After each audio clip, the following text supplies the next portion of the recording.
The terms are simple, Ms. Anderson. I provide the compensation, you provide the heir. No strings. No contact after the birth. Do we have an agreement?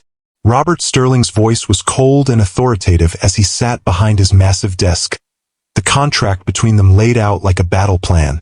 Sophia Anderson met his gaze unflinchingly, her voice steady despite the weight of the decision before her. I'm doing this for my family, Mr. Sterling. I can follow a contract. I just hope you can follow your heart when that baby actually arrives. Robert Sterling thought he could buy a future without ever having to feel again. He was wrong. Have you ever built walls around your heart, only to realize too late what truly matters? Have you ever pushed away the very person who could heal your broken heart, only to watch them begin to build a life with someone else? This is the story of a man who thought he could buy an heir without strings attached, and the woman who taught him that the most precious things in life can't be controlled by contracts. Will Robert's jealousy drive Sophia further away? Or will he finally learn that true family means opening your heart to love, even when it's messy and unpredictable? Rain pounded against the windshield as Robert Sterling gripped the steering wheel of his Bentley, knuckles white with tension. The wipers fought a losing battle against the downpour, much like his mind struggled against the images that had haunted him for days. Sophia smiling up at another man, her hand resting comfortably on his arm, her laughter carrying across a crowded charity gala. Dr. Jim Whitaker. Even the name made his jaw clench.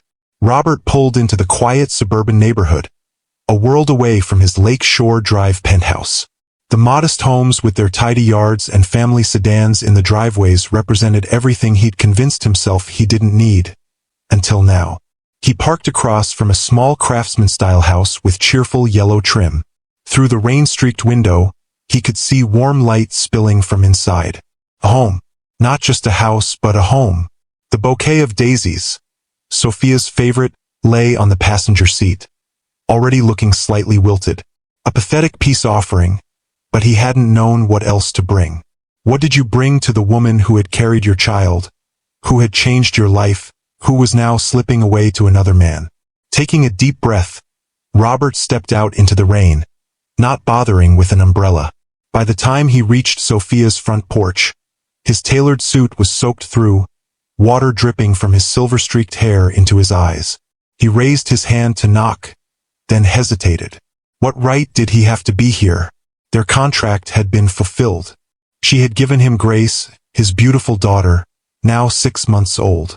Sophia had walked away with her payment as agreed. No strings, no contact. Those had been his terms. Before he could retreat, the porch light flickered on, and the door opened. Sophia stood in the doorway, her chestnut hair loose around her shoulders, wearing a simple sweater and jeans. Her eyes widened at the sight of him. Robert, what are you doing here? He stood there, dripping on her welcome mat, the once immaculate CEO of Sterling Innovations reduced to a sodden, desperate man clutching drooping flowers. I saw the pictures, he said, his voice rough. You and Dr. Whitaker. At the Children's Hospital benefit. Sophia's expression shifted, something unreadable crossing her features. You're checking up on me? No. Yes. I don't know. He ran a hand through his wet hair. May I come in? Please. She hesitated, then stepped aside. You're soaking wet. At least dry off before you leave. Relief washed over him as he entered her home for the first time. It was everything his penthouse wasn't warm. Lived in, filled with books and photographs and colorful throw pillows. A home with a soul. How's Grace? She asked, her voice carefully neutral as she handed him a towel. Is she with your sister tonight? The question revealed both her care and her distance. She knew nothing of his daughter's life now, as per their agreement. She's with the nanny, Robert said, running the towel over his hair. She's perfect, Sophia. She smiles all the time now, and she's starting to sit up on her own. Something flickered in Sophia's eyes, longing, perhaps, before she masked it. I'm glad to hear that. I shouldn't have come, Robert said, suddenly aware of his intrusion. I don't have the right. No, Sophia agreed quietly. You don't. As they stood in uncomfortable silence, The memories of how they'd arrived at this moment came flooding back, 18 months earlier. The late afternoon sun cast long shadows across Sophia Anderson's kitchen table as she stared at the contract before her. 40 pages of legal terminology that essentially boiled down to 9 months of her life in exchange for $2 million. Enough to pay off her mother's mounting medical bills, set aside a college fund for her younger brother, and still have a comfortable cushion for herself. "Take your time, Ms. Anderson," said the silver-haired attorney sitting across from her. "Mr. Sterling wants to ensure you understand every detail before signing." Sophia tucked a strand of chestnut hair behind her ear and looked up. "I understand the terms. I carry a child created from Mr. Sterling's sperm and a donor egg. I receive medical care at his expense plus the agreed-upon compensation. After delivery, I relinquish all parental rights." Her voice remained steady, professional.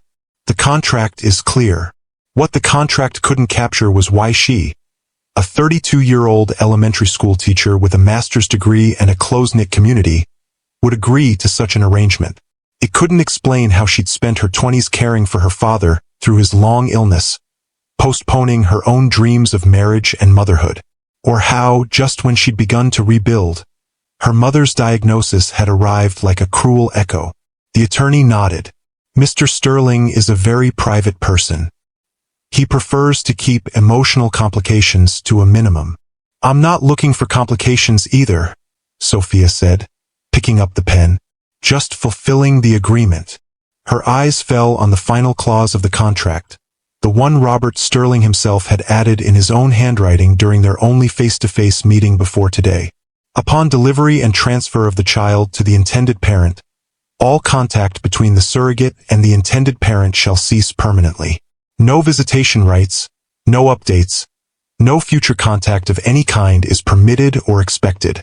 When she'd first read those words, they had seemed unnecessarily harsh, even cold. But Sterling's attorney had explained his client's reasoning.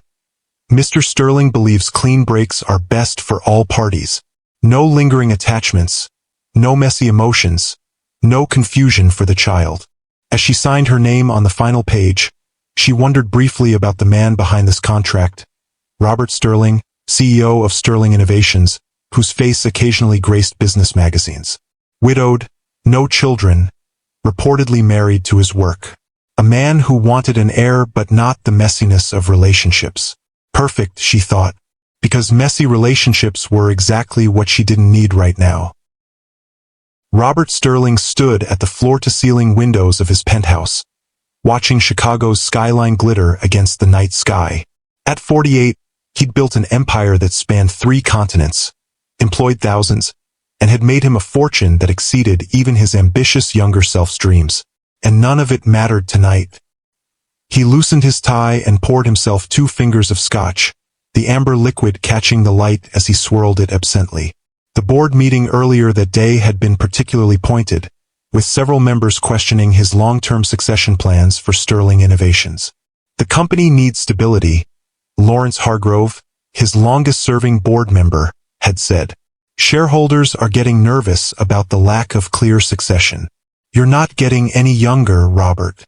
It wasn't the first time the issue had been raised, but it was the first time it had struck such a nerve. At 48, Robert had built something extraordinary from nothing, transforming his small tech startup into a global powerhouse. The thought of it eventually being dismantled by corporate raiders or diluted by disinterested shareholders after his retirement felt like a personal failure. What he needed was an heir, someone to carry on his legacy, his vision, someone with Sterling blood who would protect what he'd built. After losing Claire 7 years ago to a sudden aneurysm, he'd thrown himself into work, building Sterling Innovations into a tech giant. Children had been part of their someday plan, a someday that never came. After she died, he'd convinced himself that family was a luxury he no longer deserved or wanted. Relationships were messy, unpredictable, and ultimately temporary. Business, at least, was something he could control. But now, facing pressure from the board and his own sense of mortality, he'd made a calculated decision. He needed an heir, but he didn't need or want the complications of a relationship. The solution had presented itself with clinical precision. A surrogate, a donor egg, and a contract that would give him exactly what he required without emotional entanglements. His phone buzzed with a text from his attorney. Surrogate contract signed. All proceeding as arranged. Robert set down his glass. Sophia Anderson. He'd reviewed her file thoroughly, impeccable health history, master's degree in education, stable employment history teaching 3rd grade. The background check had revealed a woman who'd put her life on hold to care for her father, who volunteered at a literacy program on weekends, who had no red flags whatsoever. The perfect candidate to carry his child. A straightforward business arrangement with clear terms and boundaries. He remembered their brief meeting at his office, when he'd insisted on adding the final clause to the contract himself. She had read it silently, her expression carefully neutral. No strings. No contact after the birth. Do we have an agreement? He had asked, his tone making it clear this was non-negotiable. She had met his gaze steadily. We do, Mr. Sterling. A clean break is best for everyone. Something in her easy acceptance had bothered him, though he couldn't articulate why. Wasn't that exactly what he wanted? Someone professional, detached, who viewed this as the business transaction it was. He told himself it was simply practical to have her live in his home during the pregnancy. Maximum control over the environment, diet, stress levels, all factors that could affect his child's development. No emotional entanglements, just optimal conditions for success, as with any business venture. What he didn't admit, even to himself, was the quiet fear that had taken root since Claire's death, that perhaps he'd forgotten how to connect with anyone on more than superficial terms. That perhaps he no longer deserved to.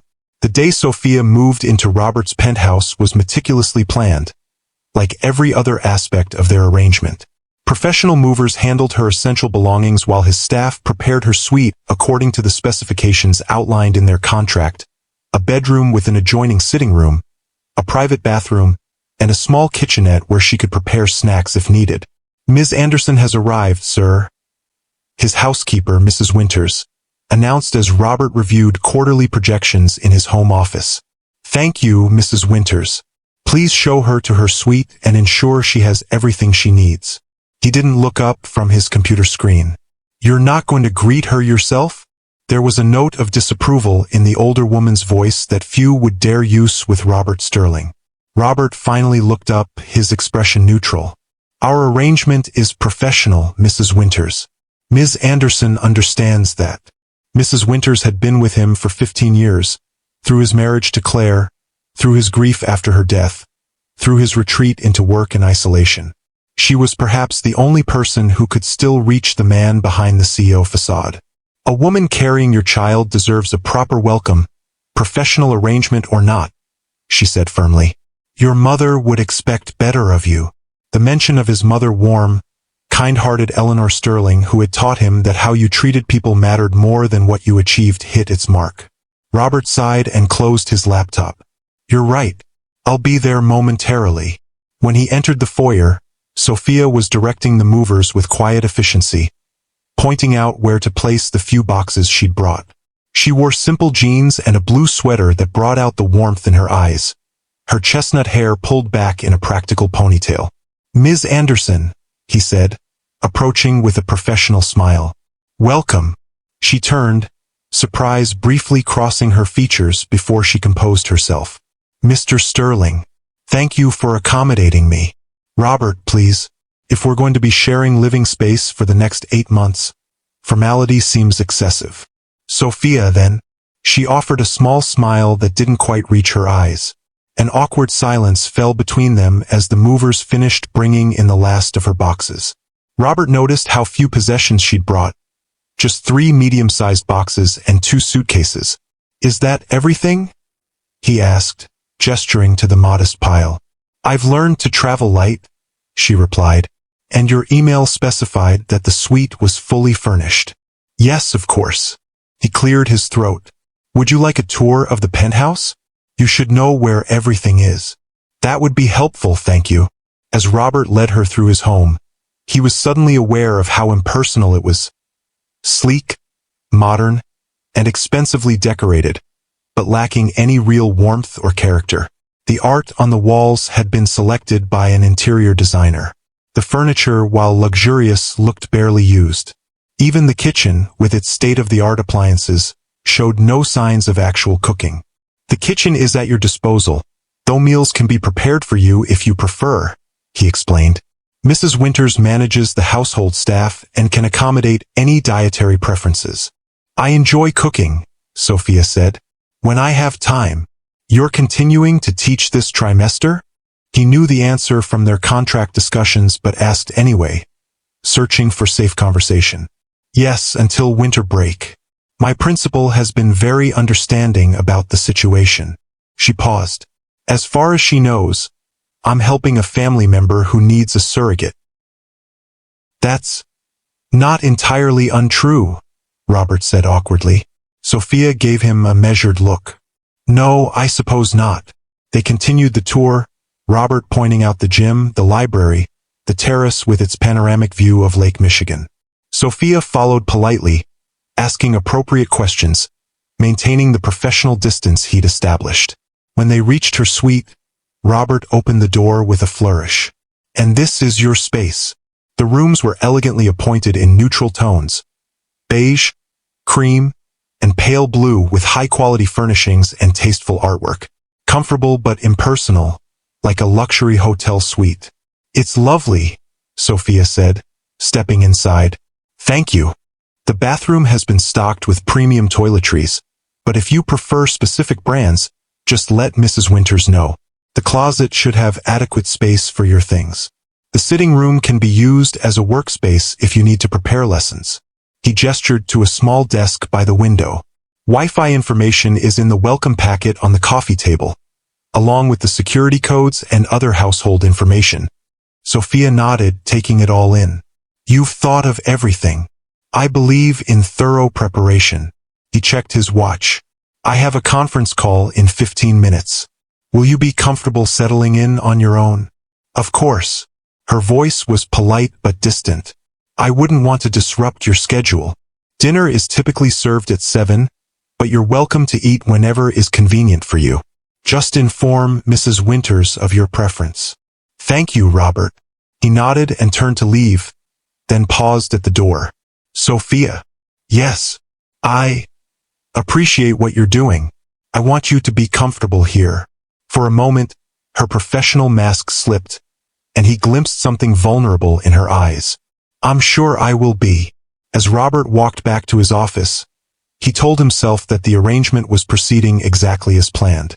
Professional, efficient, no complications. So why did he feel like he'd already failed at something important? The morning sickness hit Sophia like a tidal wave in her 6th week. One moment she was preparing for her day, and the next she was rushing to the bathroom, barely making it before emptiness overtook her. She'd been living in Robert's penthouse for 2 weeks, and true to his word, their paths rarely crossed. He left for the office before she woke, returned after she'd retired to her suite, and their interactions were limited to brief, formal exchanges about medical appointments and dietary requirements. Until this morning, as she knelt on the cool tile floor, trying to catch her breath between waves of nausea, a knock came at the bathroom door. Sophia. Robert's voice, usually so controlled, held a note of concern. Are you all right? Fine, she managed weakly. Just morning sickness. A pause. Then, may I come in? The request was so unexpected that Sophia didn't immediately answer.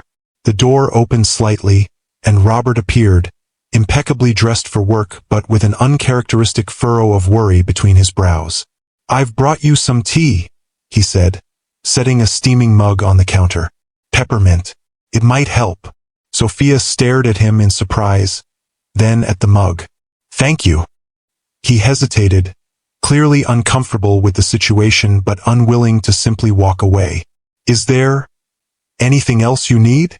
She shook her head, then immediately regretted the movement as another wave of nausea hit. Robert surprised her by kneeling beside her, his hand tentatively touching her back. Breathe through it, he said quietly. Slowly. When the wave passed, Sophia looked at him with new curiosity. You seem to know a lot about morning sickness. A shadow crossed his face. My mother used to make this tea for my sister when she was pregnant with my nephew. She swore by it. It was the first personal detail he'd shared, the first acknowledgement that he had a family, a history beyond the successful businessman she'd contracted with. Does it work? Sophia asked, reaching for the mug. According to my sister, yes. A ghost of a smile touched his lips. Though she claimed it was my mother's love that was the real medicine. The unexpected softness in his voice caught Sophia off guard. This was a different Robert Sterling than the cold, controlling CEO she'd met at the fertility clinic. Your mother sounds like a wise woman, she said, taking a cautious sip of the tea. She was. His expression closed again, the brief glimpse of warmth disappearing behind his usual mask. I have a meeting I can't miss, but Mrs. Winters will be available if you need anything. Just like that, he was back to business mode, the brief glimpse of humanity tucked away behind his controlled facade. I'll be late this evening, he continued. There's an investor dinner I can't avoid. But I've asked Mrs. Winters to check on you periodically. That's not necessary, Sophia said, slowly rising to her feet. I'm perfectly capable of managing morning sickness on my own. Something flickered in his eyes. Frustration, perhaps, or concern he didn't know how to express. Nevertheless, she'll be available if you need anything. He turned to leave, then paused at the door. The first ultrasound is scheduled for next Tuesday. I've cleared my calendar to attend. For liability reasons? Sophia couldn't help asking, a hint of challenge in her voice. Robert met her gaze, and for a moment, his carefully maintained mask slipped. No, he said quietly, because I want to be there. With that surprising admission, he left, leaving Sophia to wonder about the complex man behind the controlled exterior, and why it suddenly mattered to her to understand him. The first ultrasound appointment changed something fundamental between them. Robert had arrived at the obstetrician's office precisely 5 minutes early, having rescheduled a crucial investor meeting without hesitation. He found Sophia already in the waiting room, looking pale but composed in a simple green dress that brought out the warmth in her eyes. Mr. Sterling, she greeted him with a small smile. You didn't need to come to this one. It's just confirmation and dating. I wanted to be here, he said simply, echoing his words from the bathroom days earlier. The technician called them back moments later, leading them to a dimly lit room where Sophia settled onto the examination table. Robert stood awkwardly by the door until she glanced at him and then at the chair beside her. You can sit, she said softly. You'll see better. He moved to the chair, maintaining a careful distance that still felt too intimate in the small room.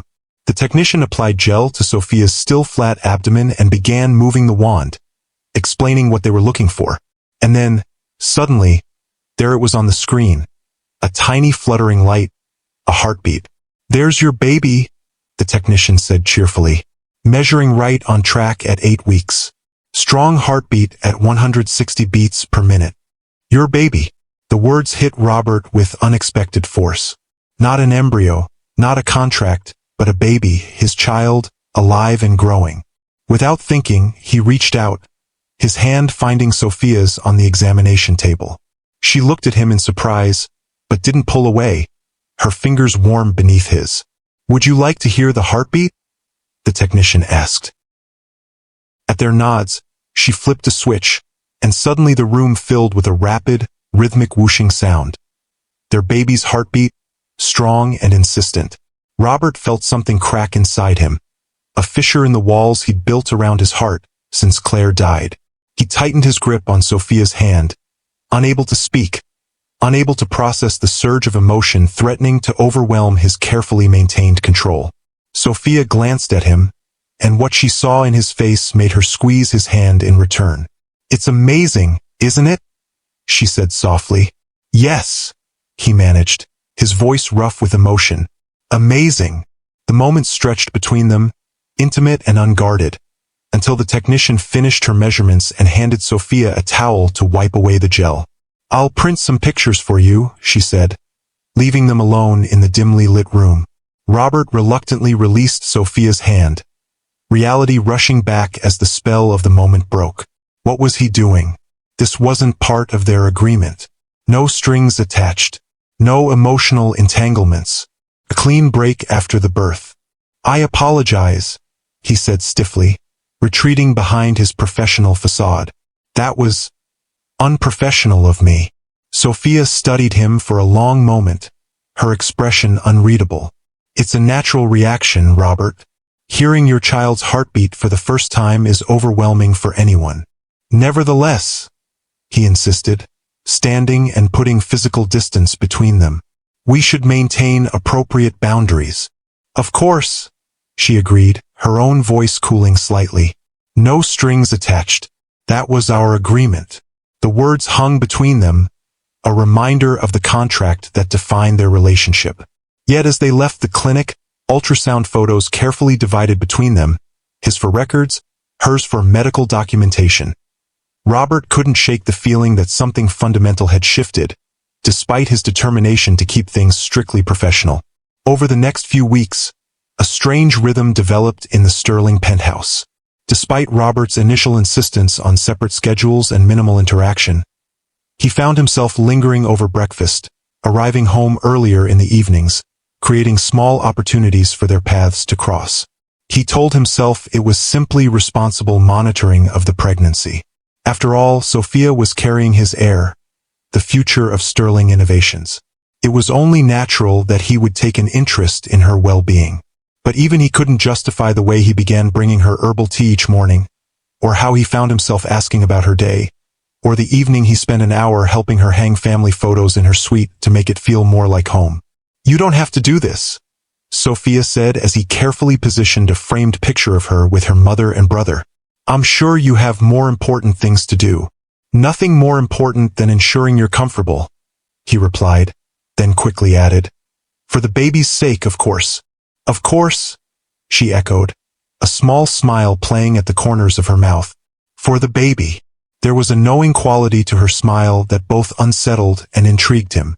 Sophia Anderson saw through his excuses, his careful justifications for the growing cracks in his detached facade.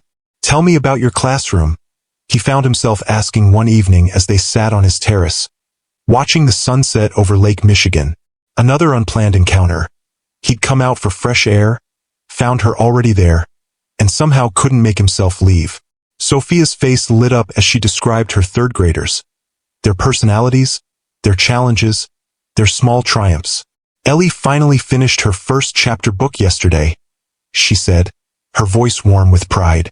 "She's struggled with reading all year, but she wouldn't give up." "You care deeply about them," Robert observed. "Of course, they're not just students. They're little people finding their way in the world. Sometimes all they need is someone who believes in them, who sees their potential even when they can't see it themselves." Her words struck a chord in him, reminding him of his own third-grade teacher, Mrs. Holloway, who had recognized his aptitude for mathematics and encouraged him when his own father had dismissed his interests as impractical. "I had a teacher like that," he admitted, surprising himself with the personal disclosure. "Mrs. Holloway. She gave me extra math problems because she knew I was bored with the regular curriculum." Sophia smiled. "And now you run a tech empire. I'd say she was right about your potential.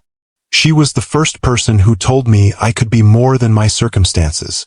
The words came unbidden, revealing more than he'd intended. "My father worked in a factory his whole life. He wanted the same for me. Something stable, predictable. But you wanted more." "I wanted to build something," Robert said quietly. "Something that would last." Sophia's gaze was thoughtful as she studied him. "Is that why you wanted a child? To have someone to leave it all to?" The directness of the question caught him off guard. His instinct was to retreat, to remind her that their arrangement was business, not personal. But something in her expression, open, genuinely curious, without judgment, made him answer honestly. "Partly," he admitted. "The board has been pressing for succession plans. But it's more than that. I've built this company, this fortune, but what's the point if it all just gets carved up by shareholders after I'm gone? I want someone who understands what it took to build it, who shares my vision, my values." "And you think a child, your child, will automatically share those things?" Robert frowned slightly. Not automatically, no. But with the right guidance, the right education, the right control? Sophia suggested gently. He stiffened. I wouldn't put it that way. Wouldn't you? Her tone remained kind, but her words were challenging. From what I've seen, Robert, control is very important to you. Our contract, the living arrangements, the dietary specifications, it's all about maintaining control. Robert wanted to deny it, but the truth of her observation was undeniable. Control had been his refuge after Claire died. The one thing he could cling to when everything else felt chaotic and painful. Perhaps, he conceded reluctantly, but structure and guidance are necessary for children. Yes, but so is freedom to discover who they are, what they love. Sophia rested a hand lightly on her still flat stomach. This child might love business and technology like you, or they might be an artist, a teacher, a chef. Would that disappoint you? The question hung between them as the last rays of sunlight disappeared behind the Chicago skyline. Would it disappoint him if his child, his heir, wanted a different path than the one he'd envisioned? I don't know, he answered honestly. I haven't considered that possibility. Sophia nodded, accepting his answer without judgment. Maybe that's something to think about over the next 7 months. As she rose to return to her suite, Robert found himself watching her go, struck by the quiet wisdom in her words. For someone he'd selected primarily for her physical health and lack of complications, Sophia Anderson was proving to be far more complex and insightful than he'd anticipated. Sophia, he called after her. When she turned, he added, "Thank you for the conversation." She smiled, the expression transforming her already pretty face into something luminous. "You're welcome, Robert. Good night." As she disappeared into the penthouse, Robert remained on the terrace, watching the stars emerge above the city lights. Something was happening, something he hadn't planned for, hadn't controlled. Despite all his careful parameters, his insistence on no strings attached. He was beginning to feel a connection to Sophia that went beyond their contractual arrangement. And that, he reminded himself firmly, was dangerous territory indeed. If you've ever experienced an unexpected connection that changed your perspective on life, hit that like button and subscribe to hear more stories that touch the heart and soul. As autumn turned to winter, the walls Robert had built around himself continued to crumble. What began as occasional shared meals evolved into a comfortable routine. Breakfast together most mornings, dinner when his schedule permitted, and weekend brunches that sometimes stretched into afternoon conversations.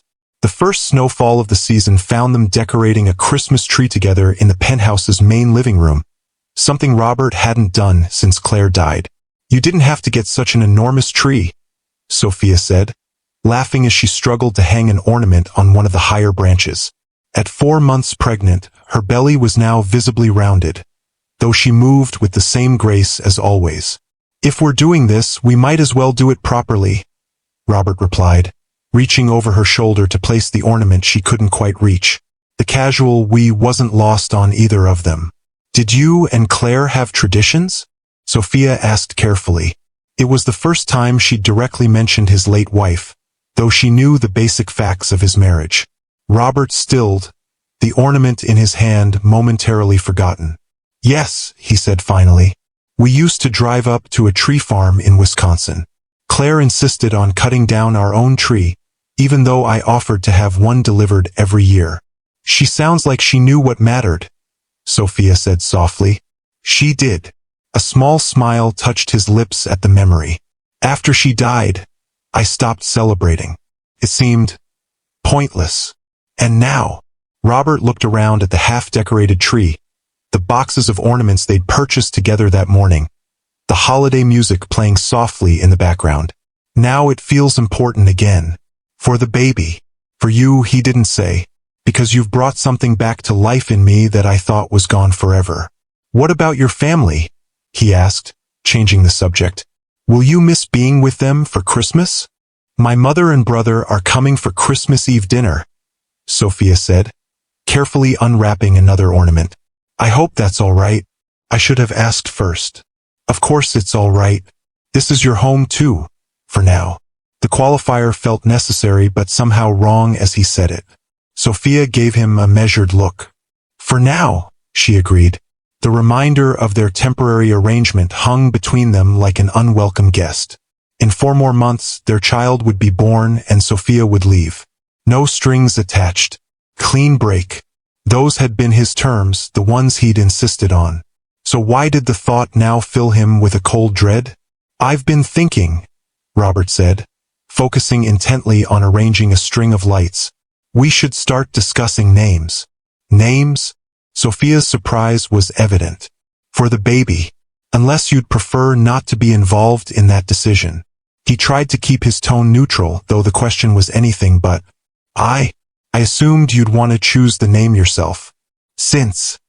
She trailed off, not needing to complete the thought. Since I won't be part of the child's life. I value your input, Robert said carefully. You're an educator. You understand the importance of names. It was a weak justification for what he really wanted, to share this decision with her, to create one more connection between them, one more reason for her to stay in their lives beyond the terms of their contract. Well, Sophia said after a moment, if it's a girl, I've always loved the name Grace. Grace, Robert repeated, testing the name. It's beautiful, simple but elegant. And if it's a boy? What about James? He suggested. After my grandfather. He was the one who encouraged my interest in technology. Gave me my first computer. James Sterling, Sophia said thoughtfully. It has a nice ring to it. They continued decorating in companionable silence, both aware that something significant had just happened. They'd named their child together, as though they were a real family, not a business arrangement with an expiration date.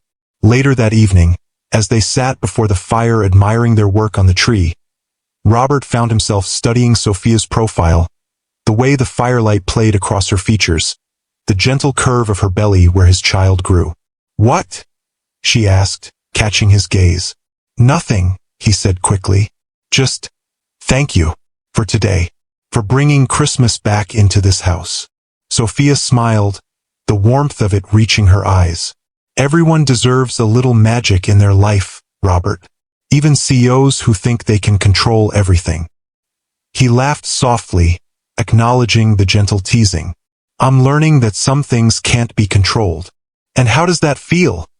She asked, her voice quiet but intent. Robert considered the question, looking at the twinkling lights of the Christmas tree, at the woman beside him whose presence had somehow transformed his sterile penthouse into something that felt like a home again. Terrifying, he admitted. And necessary. Their eyes met, and for a moment, Robert felt an overwhelming urge to reach for her hand, to pull her closer, to acknowledge the connection growing between them despite all his careful boundaries.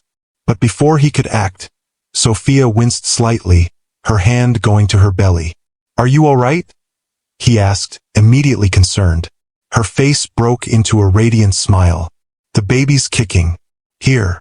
Without thinking, she took his hand and placed it on the curve of her stomach. Robert froze at the contact, then felt it. A distinct flutter against his palm. His child making their presence known. The sensation was so intimate, so miraculous, that he found himself speechless. That's our baby, he whispered, all replacing his usual composure. Yes, Sophia said softly. That's Grace. Or James. In that moment, with his hand on her belly and their child moving beneath his touch, Robert Sterling knew he was in serious trouble.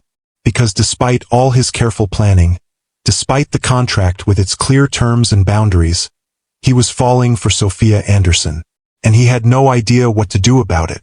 The holidays brought unexpected warmth to the Sterling penthouse. Robert's sister, Catherine, insisted on throwing a baby shower, despite his protests that it was premature and unnecessary. Don't be ridiculous, Robbie, she said, using the childhood nickname he pretended to hate. Every baby deserves to be celebrated, and every mother-to-be deserves a shower. Sophia isn't. He began, then stopped himself. Isn't what?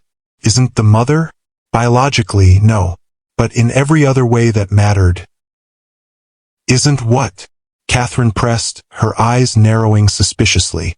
Because if you're about to say she isn't family, I'm going to remind you that she's carrying my niece or nephew, which makes her family in my book. Robert sighed, knowing when he was beaten. Fine, but keep it small. Sophia doesn't like a lot of fuss. Catherine's shower turned out to be anything but small.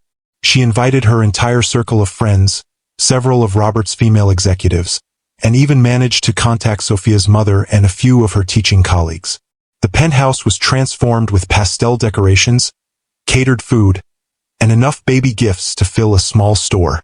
Robert had planned to make himself scarce during the event. Baby showers were women's territory, after all, but found himself lingering at the edges, watching as Sophia opened gift after gift, her laughter and genuine delight warming something inside him. You should join us, his mother-in-law Eleanor said, appearing beside him with a plate of cake. It's your baby too. I don't want to intrude, he said awkwardly. This seems like women's business. Eleanor gave him a look that reminded him forcefully of Claire. Nonsense. Being a father isn't about standing on the sidelines, Robert. It's about being present, even for the parts that make you uncomfortable. Reluctantly, he allowed himself to be drawn into the circle, sitting beside Sophia as she opened the remaining gifts. Their shoulders brushed occasionally, and each time, he felt that now familiar jolt of awareness. This one's from Robert, Catherine announced, handing Sophia a small, elegantly wrapped package. Sophia looked at him in surprise. You didn't have to get anything. Open it, he said quietly. Inside was a delicate silver locket on a chain. When Sophia opened it, she found a tiny copy of their most recent ultrasound photo on one side. The other side was empty.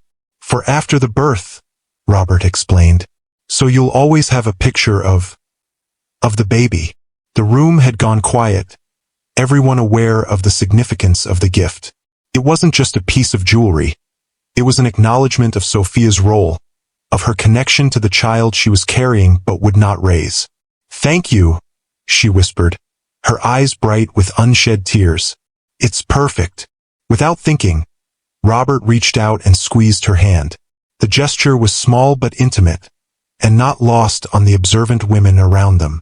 Later, as the party wound down and guests began to leave, Catherine cornered her brother in the kitchen.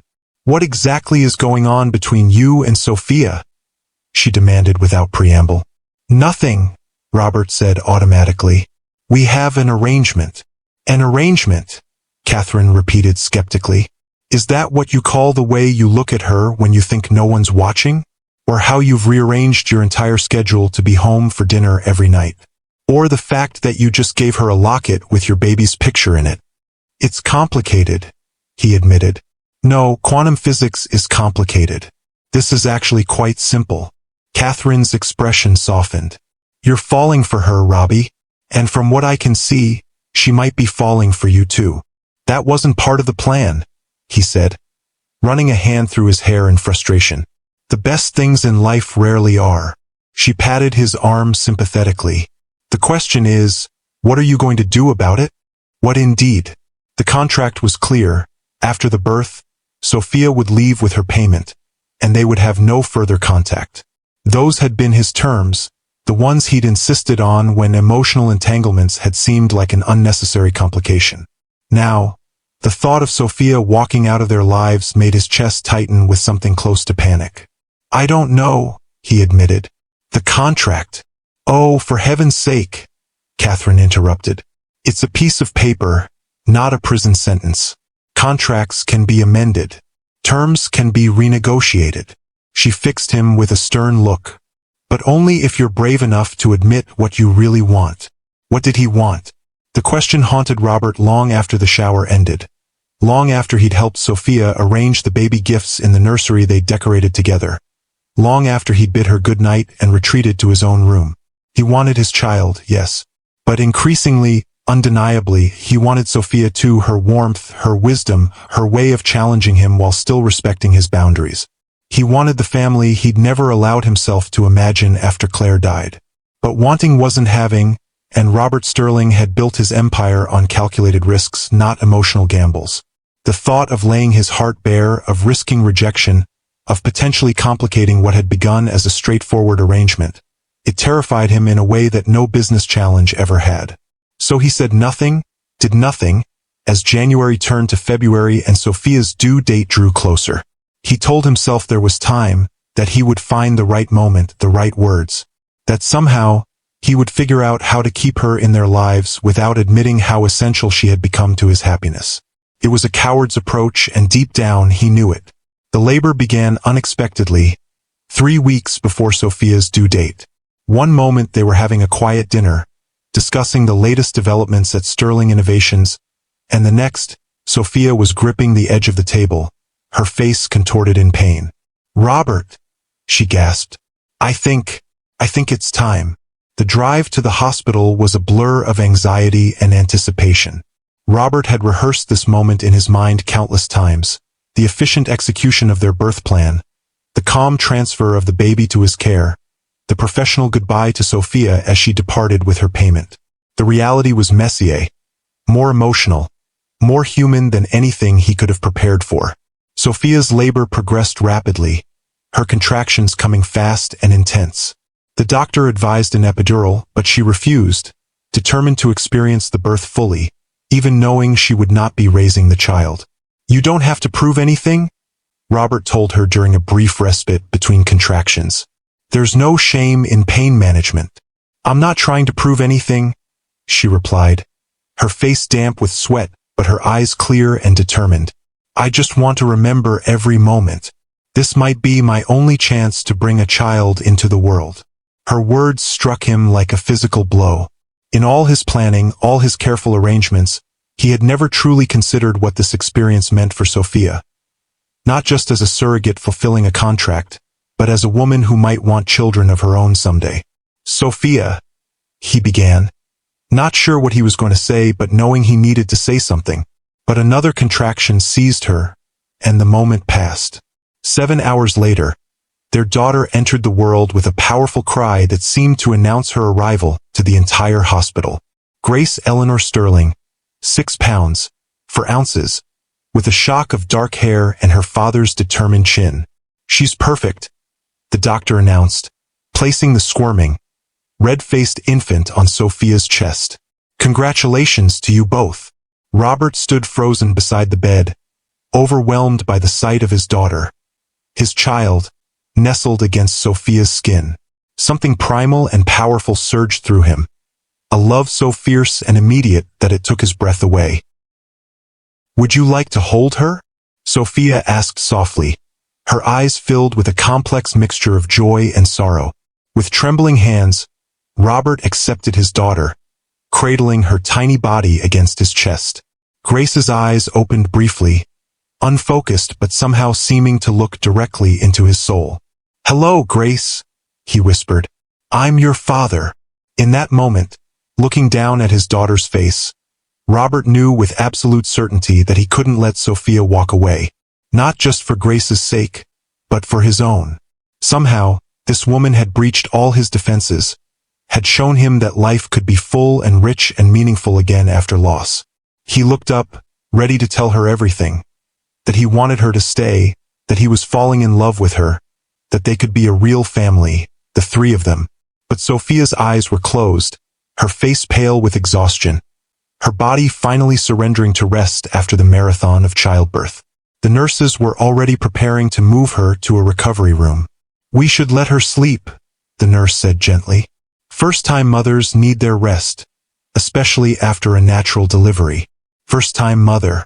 The phrase echoed in Robert's mind as he followed the nurse to the nursery, still holding Grace. Technically, medically, legally, Sophia was not Grace's mother. The egg had come from an anonymous donor. The contract was explicit about parental rights. But in every way that mattered, in the months of carrying her, in the care taken with every meal and activity, in the love evident in every interaction, Sophia was Grace's mother. And Robert had been a fool to ever think a clean break was possible or desirable. He would tell her when she woke up. He would find the right words to ask her to stay, to be part of their lives, to see where this connection between them might lead. But when he returned to her room hours later, Sophia was gone. "She checked herself out, Mr. Sterling," the nurse explained, looking uncomfortable. "She left this for you." She handed him an envelope. Inside was a brief note in Sophia's neat handwriting. "Robert, Grace is beautiful and perfect. Everything you hoped for. I fulfilled my part of our contract, and now it's time for me to step away as we agreed. No strings attached. Clean break. Take care of our daughter. She deserves all the love in the world. Sophia. P.S. I've left the locket in the nursery. Please make sure Grace knows how much she was wanted, how much she was loved from the very beginning." Robert read the note 3 times, each word cutting deeper than the last. Our daughter. She had called Grace our daughter, even as she walked away. He had waited too long, said too little, and now she was gone. If you've ever had to watch someone walk away because you couldn't find the courage to ask them to stay, drop a comment below. Sometimes the hardest words to say are the ones that matter most. The first weeks of fatherhood passed in a blur of sleepless nights, endless diaper changes, and a bone-deep longing that Robert couldn't shake. Grace was a good baby. Alert, healthy, with a strong appetite and a surprisingly sweet temperament. The team of nannies he'd hired ensured that her every need was met promptly and professionally. But something essential was missing, and they both felt it. "She's not settling well at night," the night nurse reported after a particularly difficult evening. "It's common for newborns to be restless." But what? Robert pressed, exhaustion making his tone sharper than intended. The nurse hesitated. "Babies need more than physical care, Mr. Sterling. They need connection, comfort, a sense of security that comes from consistent caregiving." "Are you suggesting I'm not providing adequate care for my daughter?" The CEO in him emerged, defensive and authoritative. "Not at all, sir. You've provided everything money can buy." The nurse's gentle emphasis on the last words wasn't lost on him. "But babies, especially newborns, often do better with fewer caregivers and more parental presence." Robert dismissed her concerns, but the words lingered. He found himself spending more time in the nursery, awkwardly attempting to soothe Grace when she cried, learning her cues and preferences through trial and error. One night, as he paced the nursery floor with a fussing Grace against his shoulder, he found himself humming a lullaby his mother had sung to him, a simple melody he hadn't thought of in decades. Gradually, Grace's cries subsided, her tiny body relaxing against his chest. "You like that, don't you?" he murmured, continuing to hum. "Your grandmother used to sing this to me, and to your Aunt Catherine." As Grace drifted to sleep in his arms, Robert felt a bittersweet ache. This was a moment he should be sharing with Sophia. She should be here, watching their daughter's eyelids flutter closed, sharing knowing smiles over Grace's stubborn refusal to sleep in her crib. But Sophia was gone, honoring the terms of their contract with the same integrity she brought to everything. No strings attached. Clean break. The words that had once seemed so sensible now felt like the biggest mistake of his life. He had his heir, his succession plan secured. Sterling Innovations would continue under Grace's leadership someday, assuming she wanted it. The board was satisfied, the shareholders reassured. So why did success feel so hollow? Catherine arrived the next morning, arms laden with baby gifts and a determined gleam in her eye. "You look terrible," she announced, setting down her packages and taking Grace from his arms. "When was the last time you slept? Or showered?" "Good morning to you too," Robert muttered, running a hand through his disheveled hair. "I'm fine. We're fine." Clearly, Catherine's skeptical gaze took in his rumpled clothes and the dark circles under his eyes. "Where's Sophia? I thought she'd be helping with the transition, at least for a few weeks." Robert stiffened. "She left, after the birth, as per our agreement." "Your agreement," Catherine corrected, bouncing Grace gently as she began to fuss. "Your ridiculous, emotionally stunted agreement that ignored what was obvious to everyone but you." "And what was that?" he asked, though he already knew the answer. "That you're in love with her." Catherine's bluntness was tempered by the affection in her voice. "And that she might have feelings for you too, if you'd bothered to ask instead of hiding behind your precious contract. Robert sank into the nursery rocking chair, suddenly too exhausted to maintain his defenses. It's too late now. She's gone. Gone where? Back to her teaching job? To her mother's house? Last time I checked, Chicago was a finite city, not another dimension. Catherine fixed him with an exasperated look. For a brilliant businessman, you can be remarkably dense about personal matters. She made her choice, Robert insisted. She left. Because that's what you told her to do. For months you hammered home this clean break nonsense. What was she supposed to do? Beg to stay when you never gave her any indication that you wanted her to? Catherine's words hit uncomfortably close to the truth. He had never explicitly asked Sophia to stay, had never confessed his growing feelings, had never suggested that their arrangement could evolve into something more permanent. I don't even know if she feels the same way, Robert admitted, voicing his deepest fear. She fulfilled the contract perfectly. Maybe that's all it was to her, a business arrangement. Catherine rolled her eyes. Did you miss the way she looked at you during the baby shower? Or how she always made sure your favorite coffee was ready in the morning? Or the fact that she kept every single ultrasound photo in that journal she thought no one knew about? She kept the ultrasound photos? This was news to Robert. In a leather-bound journal in her nightstand. I saw it when I was helping her organize the baby clothes.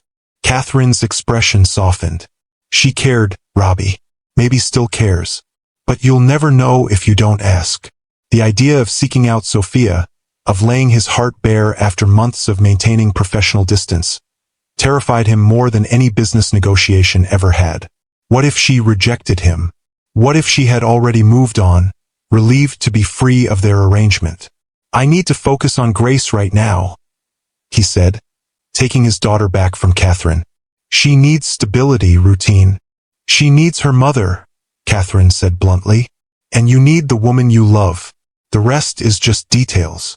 After Catherine left, Robert spent hours watching Grace sleep, memorizing the delicate curve of her cheek, the tiny perfection of her fingers. His daughter, his heir, the future he had planned so carefully. But as the weeks passed and Grace grew, changing almost daily from newborn to infant, Robert found himself increasingly haunted by Sophia's absence. He saw her in Grace's expressions, in the determined set of her tiny jaw when she was hungry, in the peaceful way she slept with one hand flung above her head. At night, alone in his bedroom while the night nurse watched over Grace, he would take out the note Sophia had left, reading it again and again, searching for clues, for hope, for anything that might suggest she had wanted to stay. Our daughter, she had written. Not your daughter. Our daughter. 3 months after Grace's birth, Robert finally made a decision. He would find Sophia, talk to her, explain everything he should have said before she left. If she rejected him, at least he would know. The uncertainty was becoming unbearable. His first call was to her school, only to discover she hadn't returned to teaching. Ms. Anderson resigned her position shortly after her family emergency, the school secretary informed him. Such a shame. The children adored her. His next call was to her mother, whose number he still had from the baby shower invitations. Mrs. Anderson, this is Robert Sterling, he began awkwardly. I'm trying to reach Sophia. A long pause followed. May I ask why? Her tone was polite but cautious. I need to speak with her. About Grace. About everything. Another pause. Sophia has been through a lot, Mr. Sterling. The past few months haven't been easy for her. I understand, he said, though he didn't, not really. What had these months been like for Sophia? Had she grieved for Grace? For him? I just want to talk to her. She's not staying with me anymore, Mrs. Anderson said finally. She bought a small house near Lincoln Park. She's been fixing it up, getting ready to return to teaching in the fall. Relief flooded through him. She was still in Chicago, still planning to teach. Could you give me her address? Or ask her to call me? I think it's better if you give her space, Mr. Sterling. She's just starting to move forward. The words stung, but Robert persisted. Please, Mrs. Anderson. I made a mistake. I need to make it right. Something in his voice must have conveyed his sincerity, because after another long pause, Mrs. Anderson sighed. I'll tell her you called. That's all I can promise. It wasn't enough, but it was a start. Days passed with no word from Sophia. Robert threw himself into work during the day and spent his evenings with Grace, reading to her, talking to her, building the bond that grew stronger each day. But the emptiness persisted, a Sophia-shaped hole in their lives that nothing else could fill. Then, 6 months after Grace's birth, Robert's assistant placed a stack of mail on his desk. Among the business correspondence and invitations was the latest newsletter from the Children's Literacy Foundation, where Sophia had volunteered. He flipped through it absently, then froze at a photo on the 3rd page. Sophia, smiling brightly, stood next to a tall, distinguished-looking man at what appeared to be a recent fundraiser. The caption identified him as Dr. Jim Whitaker, new board member and head of pediatrics at Northwestern Memorial, with volunteer coordinator Sophia Anderson. Robert stared at the image, unable to look away. Sophia looked beautiful, her hair shorter than he remembered, her smile radiant, and the way she was looking up at this Dr. Whitaker. There was an unmistakable warmth there, a connection that made Robert's chest tighten painfully. He read the accompanying article, learning that Dr. Whitaker was a widower with a young daughter who had recently joined the foundation's board. He and Sophia had apparently worked closely on a new reading program for hospitalized children. The jealousy that surged through Robert was so intense it nearly took his breath away. Sophia had moved on, found someone else, someone who, by all appearances, shared her passion for children, her commitment to education, someone who might make her happy in ways Robert had been too afraid to try. He should let her go. That had been the agreement, after all. No strings attached. Clean break. But the thought of Sophia building a life with another man, perhaps becoming a mother to his child when she had walked away from Grace, was more than Robert could bear. Before he could talk himself out of it, he called his driver and left the office early, stopping only to pick up a bouquet of daisies, Sophia's favorite, from a florist near her neighborhood. The rain began as they approached Lincoln Park, a gentle spring shower that quickly intensified into a downpour. By the time they reached the address Mrs. Anderson had reluctantly provided, water was streaming down the car windows, blurring the view of the modest craftsman-style house with cheerful yellow trim. "Wait here," Robert instructed his driver, then stepped out into the rain without bothering with an umbrella.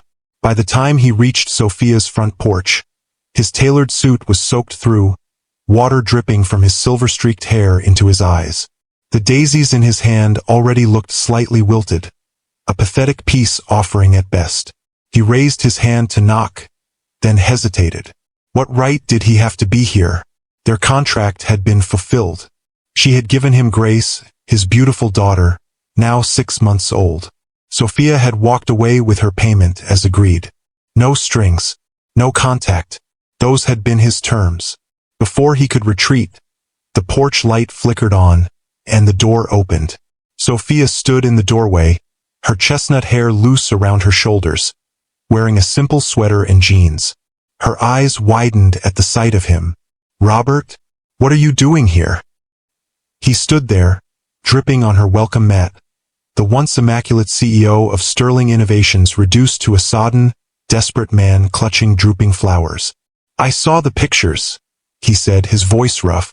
"You and Dr. Whitaker, at the Children's Hospital benefit." Sophia's expression shifted, something unreadable crossing her features. "You're checking up on me?" "No. Yes. I don't know." He ran a hand through his wet hair. "May I come in? Please." She hesitated, then stepped aside. "You're soaking wet. At least dry off before you leave." Relief washed over him as he entered her home for the first time. It was everything his penthouse wasn't warm, lived in, filled with books and photographs and colorful throw pillows. A home with a soul. "How's Grace?" she asked, her voice carefully neutral as she handed him a towel. "Is she with your sister tonight?" The question revealed both her care and her distance. She knew nothing of his daughter's life now, as per their agreement. "She's with the nanny," Robert said, running the towel over his hair. She's perfect, Sophia. She smiles all the time now. And she's starting to sit up on her own. Something flickered in Sophia's eyes, longing, perhaps, before she masked it. I'm glad to hear that. I shouldn't have come, Robert said, suddenly aware of his intrusion. I don't have the right. No, Sophia agreed quietly. You don't. An uncomfortable silence fell between them, broken only by the sound of rain against the windows. Robert looked around the cozy living room, noting the framed photos on the mantel, Sophia with her mother and brother, with a group of children who must have been former students, and one that made his heart clench. Sophia in the hospital holding newborn Grace, her expression a complex mixture of joy and sorrow. She had kept a photo of Grace. Despite everything, despite the contract, despite the clean break, she had kept a reminder of the child she had carried but not raised.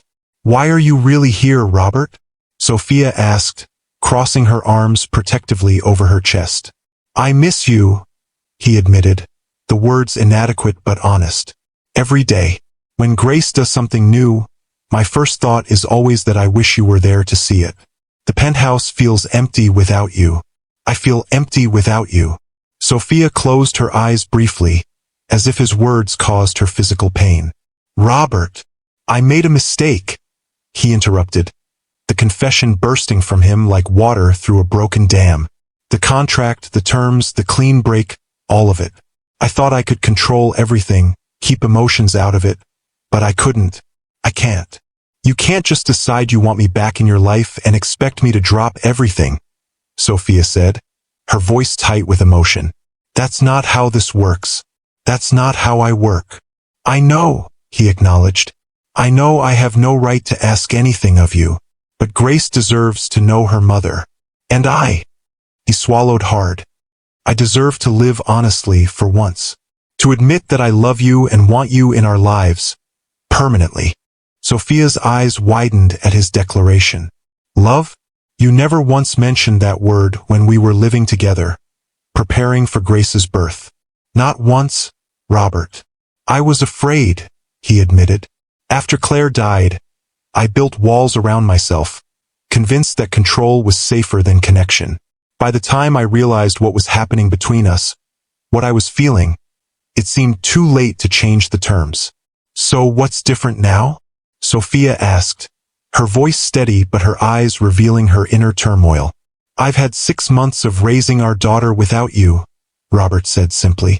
6 months of seeing your smile in her face, of feeling your absence in every room of that penthouse. And then I saw that photo of you with Dr. Whitaker, and I realized I might lose you forever if I didn't finally tell you the truth. The truth being that you're jealous? Sophia challenged. The truth being that I love you, Robert corrected. Yes, I'm jealous. Insanely, irrationally jealous of a man I've never met. But that's not why I'm here. I'm here because I can't bear the thought of you not knowing how I feel, even if it's too late. Sophia turned away, moving to the window to watch the rain. Jim is a good man, she said quietly. He understands what I've been through. His wife died when his daughter was 2. He knows what it's like to raise a child alone, to feel like a piece of your heart is missing. Each word was like a knife. Sophia had moved on, found someone who understood her in ways Robert hadn't tried to. Do you love him?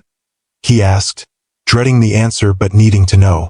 We've only been dating a few months, she said, which wasn't really an answer. He's kind, thoughtful. His daughter, Emma, is adorable. We're taking things slowly. But do you love him? Robert pressed. Sophia met his gaze directly. I'm trying to, she said softly, because loving you hurt too much. The admission hung between them, raw and honest. Robert wanted to reach for her, to pull her into his arms, but he restrained himself. He had no right, not yet. I want to see Grace, Sophia said suddenly, if that's possible. Not to confuse her or complicate things, just, I need to see her, to know she's okay. Of course, Robert said immediately. Anytime. She's your daughter too, Sophia. She always has been. Sophia nodded, blinking back tears. I should probably ask you to leave now. It's getting late. and I have plans with Jim tomorrow. The casual mention of her plans with another man stung, but Robert nodded. I understand. Thank you for listening, for not slamming the door in my face. I deserved that at the very least. As he turned to go, Sophia called after him, Robert. When he looked back, she added, leave your number, for when I'm ready to see Grace. It wasn't much, but it was something. A crack in the door that had seemed firmly closed. I meant what I said, Robert told her, pausing at the threshold. I love you, Sophia. That won't change, no matter what you decide. She didn't respond, just gave him a small, sad smile before closing the door behind him. Robert stood on the porch for a moment longer, the rain still falling steadily around him, the rejected daisies still clutched in his hand. He had said his piece, laid his heart bare. Now all he could do was wait and hope that it wasn't too late for the family he should have fought for months ago. If you've ever had to swallow your pride and fight for a second chance with someone you love, hit that like button and share this video with a sister who needs to hear that sometimes love requires courage and vulnerability. 3 days passed with no word from Sophia. Robert threw himself into work during the day and spent his evenings with Grace, trying not to check his phone every 5 minutes, trying not to imagine Sophia with Dr. Jim Whitaker, building the kind of warm, loving relationship Robert had been too afraid to pursue. On the 4th day, as he was reviewing quarterly projections in his home office while Grace napped nearby, his phone buzzed with a text message. I'd like to see Grace tomorrow, if that's convenient. Sophia. Robert's heart raced as he read and reread the simple message. She wanted to see Grace. It was a start. Of course, he replied. Would you prefer to come to the penthouse, or should I bring her to you? The response came quickly. The penthouse would be fine. 2 p.m. Perfect. We'll be here. Robert spent the next 24 hours in a state of nervous anticipation, ensuring the penthouse was immaculate, that Grace's nursery was perfect, that everything was ready for Sophia's return, however temporary it might be. When the elevator chimed, announcing Sophia's arrival, Robert's heart raced with an anxiety he hadn't felt since his first major business presentation decades ago. This mattered more than any deal, any acquisition, any corporate triumph. Sophia stepped into the penthouse, looking both familiar and strange, like coming home and visiting somewhere new simultaneously. She wore simple jeans and a blue blouse, her hair pulled back in a loose ponytail. She carried a small gift bag. Hi, she said, her eyes immediately finding Grace in Robert's arms. Oh, look at her. She's so big. 6 months yesterday, Robert confirmed, moving closer so Sophia could see Grace better. Grace, this is Sophia. Can you say hello? Grace, in typical baby fashion, chose that moment to bury her face shyly against her father's shoulder, peeking out with one curious eye at the newcomer. Sophia laughed, the sound warming the room. She's a little cautious, like her father. Would you like to hold her? Robert asked. Sophia nodded, setting down her purse and the gift bag. When Robert transferred Grace into her arms, the baby stiffened momentarily, then relaxed, studying Sophia's face with solemn interest. Hello, beautiful girl, Sophia whispered, her voice thick with emotion. I've missed you so much. Grace reached up, her tiny fingers touching Sophia's cheek with innocent curiosity. Then, as if recognizing something essential, she broke into a radiant smile, the same one that had been melting Robert's heart for months. Sophia's eyes filled with tears. She does have my smile, she said wonderingly. I told you, Robert replied softly. She's yours in all the ways that matter.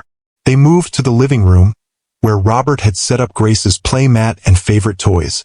As Sophia sat on the floor with Grace, helping her stack colorful blocks only to laugh when the baby knocked them down again, Robert was struck by how right it felt. The three of them together, a family in every sense but the legal one. She's amazing, Robert, Sophia said, watching as Grace determinedly pushed herself up, practicing the crawling position she hadn't quite mastered. You're doing a wonderful job with her. I'm trying, he admitted. It hasn't been easy. The nanny helps during the day while I'm at work, but evenings and weekends are just us. I've learned more about baby sleep patterns and developmental milestones than I ever thought possible. Sophia smiled. I always knew you'd be a good father. You just needed to let yourself be vulnerable enough to try. The observation was astute, cutting to the heart of the transformation Robert had undergone since Grace's birth. Fatherhood had forced him to lower his defenses, to prioritize connection over control, to embrace the messy, unpredictable nature of loving another human being completely. I have something for her, Sophia said, reaching for the gift bag she'd brought. Inside was a handmade quilt, small enough for a baby but crafted with obvious care and skill. I made it during these past months. It helped to feel connected to her somehow. Robert touched the quilt gently, noting the intricate pattern of stars and moons against a deep blue background. It's beautiful. Thank you. My grandmother taught me to quilt when I was a girl, Sophia explained, spreading the blanket on the floor for Grace to explore. She said every stitch carries a wish for the person it's made for. What did you wish for Grace? Robert asked softly. Sophia's eyes met his, vulnerable and honest. That she would always feel loved. That she would grow up knowing her worth isn't measured by achievements or possessions, but by the capacity of her heart. The words hung between them, laden with meaning that extended beyond their daughter to the complicated feelings between them. Sophia, Robert began, about what I said at your house. Not now, she interrupted gently. Today is about Grace, about me getting to know her. The rest, we can talk about that another time. Robert nodded, respecting her boundaries even as hope flickered in his chest. Another time meant there would be more visits, more conversations. It wasn't a rejection. They spent the afternoon focused on Grace, feeding her, playing with her, taking turns holding her when she grew tired. Sophia asked countless questions about Grace's routine, her preferences, her development, absorbing every detail with the attentiveness of a mother who had missed precious months of her child's life. As the afternoon waned, Grace finally succumbed to sleep in Sophia's arms, her tiny hand clutching a fold of Sophia's blouse as if afraid she might disappear.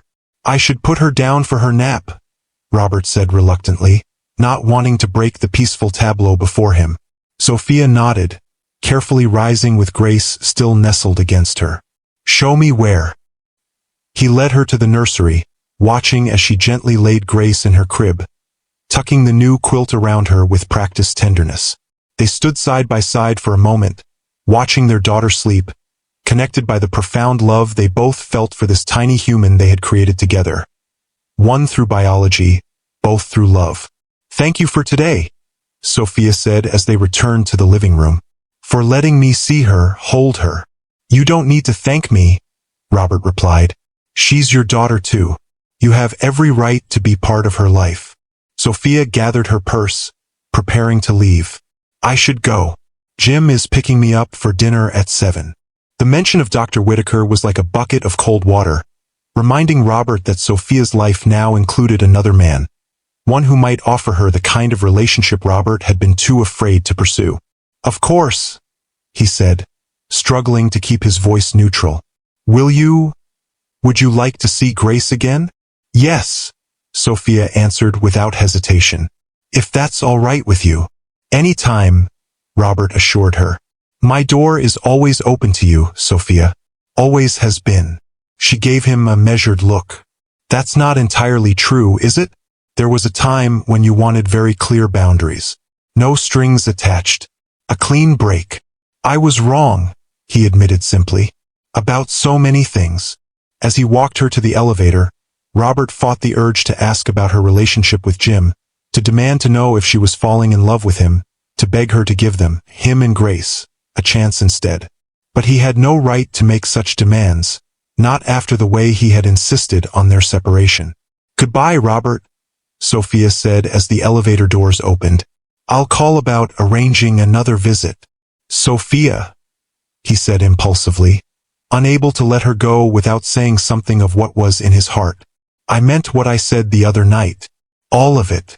She held his gaze for a long moment, her expression unreadable. I know you did.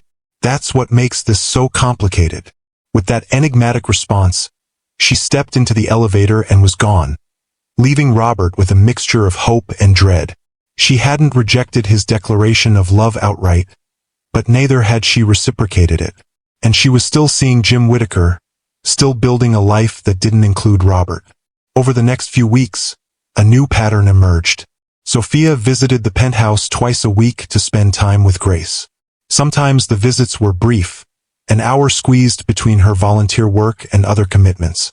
Sometimes they stretched longer, especially on weekends when Robert would take Grace to the park or the children's museum, with Sophia accompanying them like the family they almost were. They carefully avoided discussing Robert's feelings or Sophia's relationship with Jim, focusing instead on Grace and her rapidly developing personality. But the unspoken emotions between them created a tension that grew with each visit, a sense of possibilities unrealized, of words unsaid. Then, 2 months after Sophia's first visit to the penthouse, Robert received an invitation that made his blood run cold. The annual gala for the Children's Literacy Foundation, where Sophia volunteered, the same organization where she had met Jim Whitaker. The invitation included a note mentioning that Dr. Whitaker would be receiving an award for his work establishing reading programs in pediatric wards across the city. Robert's first instinct was to decline. The thought of watching Sophia with Jim, perhaps sitting at his table, applauding his accomplishments, was more than he could bear. But then he reconsidered. If he didn't attend, he was essentially conceding defeat, accepting that Sophia had moved on with a man who, by all accounts, was making significant contributions to causes she cared about deeply. The night of the gala, Robert left Grace with Catherine, dressed in his finest tuxedo, and arrived at the elegant downtown hotel with uncharacteristic nervousness. The ballroom was already crowded with Chicago's philanthropic elite, champagne flowing freely as attendees mingled before dinner. He spotted Sophia immediately, as if his eyes were drawn to her by some magnetic force. She stood near the stage, engaged in conversation with an older couple. She wore a stunning emerald gown that highlighted the graceful curve of her neck, the elegant line of her back. She looked beautiful, confident, at ease in this world of education and philanthropy in a way she never quite had in his corporate sphere. And beside her, his hand resting lightly on her lower back in a gesture of casual intimacy, stood Dr. Jim Whitaker. Robert had seen photos of the man, but in person, he was even more impressive, tall and distinguished, with salt and pepper hair and an air of quiet authority. He looked like the kind of man who saved children's lives by day and read poetry by night. The kind of man who would treat a woman like Sophia with the respect and care she deserved.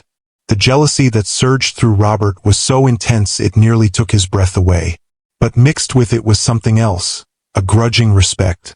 Jim Whitaker wasn't some playboy trying to impress Sophia with wealth or status. He was a dedicated physician, a widowed father, a man who shared Sophia's commitment to education and children's welfare. In short, he was worthy competition. As Robert made his way through the crowd, accepting greetings from acquaintances and business associates, he kept Sophia and Jim in his peripheral vision. They moved together with easy familiarity, talking and laughing as they worked the room. They looked right together. Perfect match. When dinner was announced, Robert found himself seated at a table far from Sophia's. A small mercy that spared him from watching her and Jim up close throughout the meal. But during the awards presentation, he had a clear view as Jim was called to the stage to accept his honor. Dr. Whitaker's innovative reading program has transformed the experience of hospitalized children across Chicago, the foundation director announced. But perhaps even more impressive is his personal commitment to each child in the program. As one parent told us, Dr. Whitaker doesn't just heal bodies, he nurtures souls. The audience applauded enthusiastically as Jim took the stage, his acceptance speech humble and focused on the children he served rather than his own accomplishments. Robert watched Sophia's face as she listened, noting the pride and admiration in her expression. It was the look of a woman falling in love. The realization hit Robert with the force of a physical blow.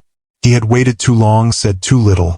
While he had been hiding behind contracts and clean breaks, Jim Whitaker had been brave enough to open his heart to Sophia, to show her the kind of man he truly was through actions rather than words. After the ceremony, As guests mingled over dessert and coffee, Robert found himself at the bar, nursing a scotch and contemplating a graceful exit. He had seen enough. More than enough. Mr. Sterling. Robert turned to find Jim Whitaker standing beside him, hand extended in greeting. Dr. Whitaker, he replied, shaking the offered hand with more force than necessary. Congratulations on your award. Thank you. Jim's gaze was direct, assessing. I understand your Grace's father. The simple statement, delivered without judgment or hostility, caught Robert off guard. Yes, Sophia has mentioned me? Of course. Jim signaled the bartender for a drink. She speaks very highly of you, actually. Says you're an excellent father.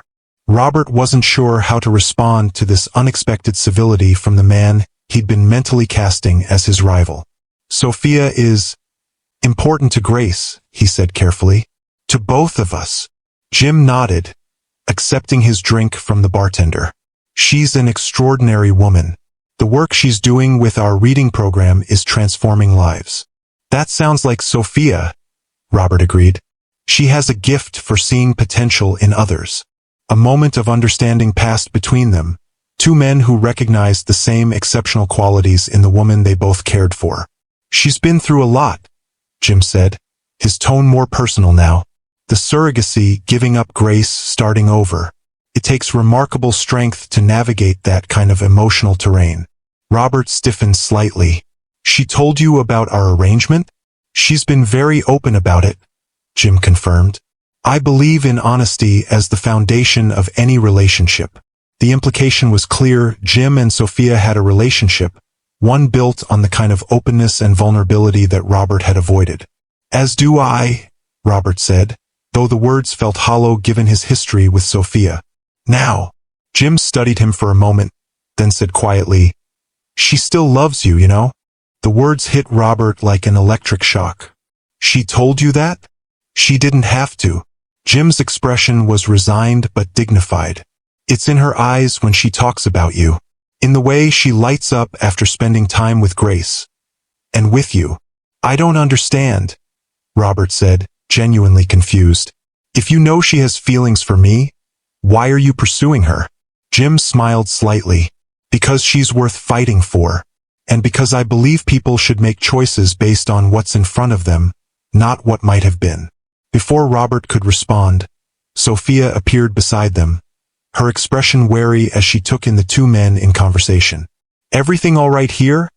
She asked, her gaze moving between them. Just getting acquainted, Jim assured her, placing a gentle hand on her shoulder.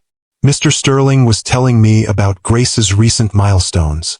The easy lie, offered to spare Sophia any awkwardness, increased Robert's grudging respect for the man. She's trying to crawl, Sophia said, her face lighting up with maternal pride. She gets up on her hands and knees and rocks back and forth, but hasn't quite figured out how to move forward yet. She'll get there, Jim said warmly. Emma was the same way at her age.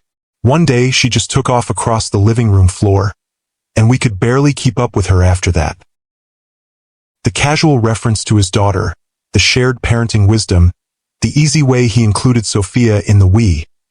It all painted a picture of the future Sophia might have with Jim, a ready-made family, a partner who understood the joys and challenges of raising a child, a man who wasn't afraid to love openly. I should be going, Robert said abruptly. Early meeting tomorrow. Of course, Sophia replied, a flicker of disappointment crossing her features. Will you still bring Grace to the park on Saturday? She loves the swings. Yes, of course, Robert assured her. We'll meet you there at 10. As he turned to leave, Jim extended his hand once more. It was good to finally meet you, Mr. Sterling. I've heard so much about you. Robert shook his hand, meeting the other man's gaze directly. Likewise, Dr. Whitaker. The exchange was cordial, respectful, two gentlemen acknowledging each other as worthy adversaries in the most important contest of their lives. As Robert drove home that night, his thoughts were in turmoil. Jim's words echoed in his mind. She still loves you. If that was true, why was she building a relationship with another man? Why hadn't she responded to Robert's declaration of love? The answer came to him with painful clarity. Because words weren't enough. Not after months of emotional distance. Not after a contract that had prioritized clean breaks over human connection. Not after he had let her walk away without fighting for her. If he wanted Sophia back, truly wanted her as part of his life, part of Grace's life, he would need to prove it through actions, not just declarations. He would need to show her beyond any doubt that he had changed, that he understood what truly mattered, that he was capable of the kind of love and commitment she deserved. And he would need to do it soon, before she made a choice that couldn't be undone. If you've ever had to prove your love through actions, not just words, hit that like button and share this video with someone who needs to hear that sometimes we have to fight for the relationships that matter most. The opportunity came sooner than Robert expected. The following Tuesday, as he was reviewing contracts in his home office while Grace napped, his phone rang with Sophia's number. "Sophia," he answered immediately. "Is everything all right?" "Yes, fine," she assured him, though her voice sounded strained. "I was wondering if I could see Grace today instead of Thursday? Something's come up, and I need to reschedule." "Of course," Robert said without hesitation. "What time works for you? Could I come by around 4? I know it's short notice." "4 is perfect," he interrupted. "Grace will be up from her nap by then." "Thank you, Robert." There was genuine relief in her voice. "I'll see you both then." When Sophia arrived that afternoon, Robert immediately sensed something was wrong. Though she smiled and greeted Grace with her usual warmth, there was a tension in her shoulders, a distraction in her gaze that suggested her mind was elsewhere. "Is everything all right?" he asked as they sat in the living room, watching Grace play with her favorite stuffed animals. Sophia hesitated, then sighed. "Jim asked me to move in with him last night." The words hit Robert like a physical blow, but he kept his expression neutral. "I see. And what did you tell him?" "That I needed time to think." She met his gaze directly. "It's a big step.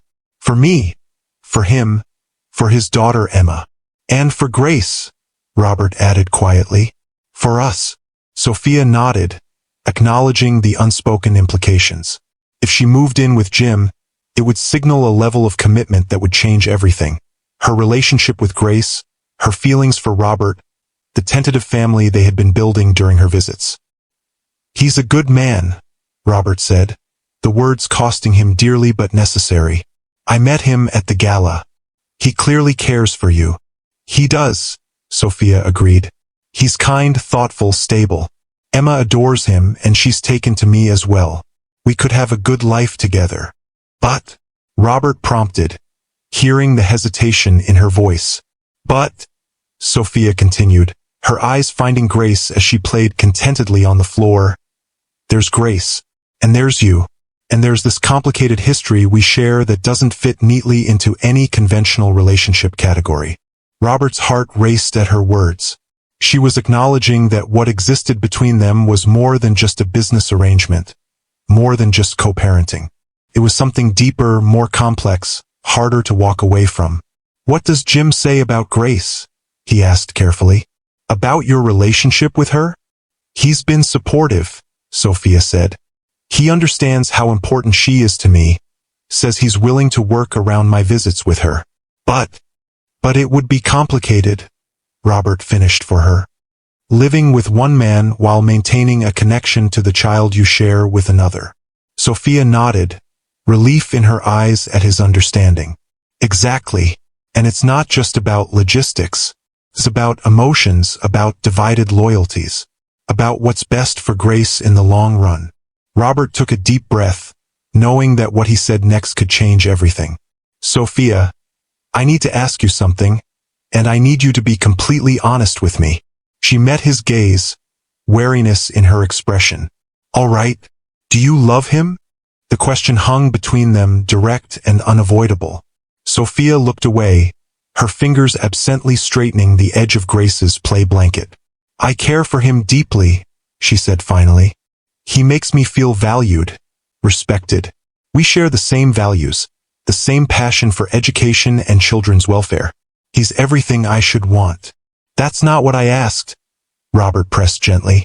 Sophia's eyes met his again, vulnerable and honest. I'm not in love with him, she admitted quietly. Not yet. I think I could be, given time. But what? But my heart is still tangled up with you, she whispered, the confession clearly costing her. With Grace.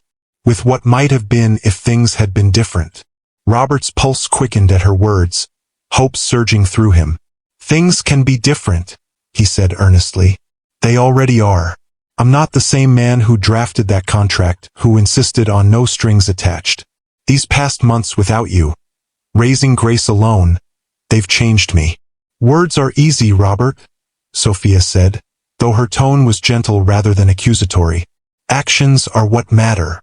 You're right, he acknowledged, and I haven't given you enough evidence that I've truly changed, that I understand what matters now. He moved from his chair to kneel beside her on the floor, close enough to see the flecks of gold in her hazel eyes, but not touching her. Not yet. Give me a chance to show you, he said softly. Not just tell you, but prove to you that I understand what I almost lost, what I'm still at risk of losing if I don't fight for it. Sophia studied his face, searching for something in his expression. What exactly are you asking for, Robert? Time, he said simply. Before you make your decision about Jim, give me 2 weeks to show you what our life could be like together. You, me, and Grace. A real family, not a business arrangement. And if, after those 2 weeks, I still choose Jim? She challenged. Then I'll respect your decision, Robert promised, though the words felt like glass in his throat. I'll continue to welcome you in Grace's life, however you want to be involved, and I'll be civil to Jim for her sake. But I need to know I did everything possible to show you what we could have together before I let you go. Sophia was quiet for a long moment, her gaze moving from Robert to Grace and back again. 2 weeks, she said finally. Starting when? Now, Robert said without hesitation. Today. Cancel your plans for the next 2 weeks. Stay here in the penthouse. See what it would be like if we were a real family. Sophia's eyes widened. You want me to move back in? Just like that? Not into your old suite, Robert clarified. That was part of our business arrangement. I'm talking about something completely different. Something real. Where would I stay? She asked, practical even in this emotional moment. We have 4 guest rooms, Robert reminded her. Choose anyone you like. This isn't about physical intimacy. It's about showing you that I can be the man you deserve, the father Grace deserves, that we can build something lasting together. Sophia bit her lip, clearly torn. I would need to talk to Jim. Explain. Of course, Robert agreed, though the thought of her conversation with Jim made his stomach clench with jealousy and fear. Take all the time you need, but please, Sophia, give us this chance. Grace chose that moment to crawl over to them, pulling herself up on Sophia's knee and offering her a slightly drooled upon stuffed elephant. The gesture, so innocent and trusting, seemed to tip the scales. All right, Sophia said, accepting the elephant with a soft smile for Grace. 2 weeks. But I need to be clear about something, Robert. Anything, he promised. I'm not choosing between you and Jim, she said firmly. I'm choosing what's best for me, for my future. If that includes you and Grace, it will be because we've built something real and lasting, not because you've won some competition. Understood? Robert said, humbled by her clarity and strength. This isn't about beating Jim. It's about showing you who I really am now, who we could be together. As Sophia left to pack some belongings and have her difficult conversation with Jim, Robert felt a mixture of hope and terror. He had 2 weeks to prove that he had truly changed, that he understood what mattered, that he could offer Sophia the kind of love and partnership she deserved. 2 weeks to win back the family he should have fought for from the beginning. The first few days of their 2-week experiment were awkward, both of them hyper-aware of each other's presence in the penthouse.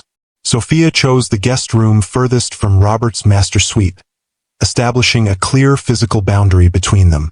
They were polite, careful, circling each other like wary dancers unsure of the steps. But Grace provided a natural focus for their interactions, a bridge between past and potential future. Together, they established a routine: morning walks in the park, afternoon playtime, evening baths, and bedtime stories. Robert rearranged his work schedule to be home by 5 each day, prioritizing family time over business obligations for perhaps the first time in his career. On the fourth night, as they sat together on the living room floor after putting Grace to bed, Robert finally asked the question that had been weighing on him. "How did Jim take it? Your decision to stay here for 2 weeks?" Sophia looked up from the book she'd been reading, her expression thoughtful. "As well as could be expected. He was hurt, confused. Asked if I was choosing you over him." "What did you tell him?" Robert couldn't help asking. "The truth," she said simply. "That I needed to be sure about my feelings before moving forward with him. That I owed it to myself, to him, and to Grace to be absolutely certain." "And he accepted that?" Sophia smiled slightly. "He's a good man, Robert. He said he wants me to be happy, even if that happiness doesn't include him. But he also made it clear that he won't wait forever, that he deserves someone who chooses him wholeheartedly." "He's right," Robert acknowledged, surprising himself with his honesty. "You both deserve that certainty." A comfortable silence fell between them, more relaxed than any they'd shared since Sophia's return to the penthouse. "Tell me about your day," Sophia said suddenly. "Your work. You never used to talk about it much, even when we lived together before." The request surprised him. During their original arrangement, he had deliberately kept his work life separate from their living situation, maintaining professional distance. Now he found himself eager to share this part of himself with her. "We're developing a new educational technology platform," he told her, warming to the subject. "Interactive learning tools for children with different learning styles. The prototype testing has been promising." "That sounds amazing," Sophia said, genuine interest in her voice. "Is this a new direction for Sterling Innovations?"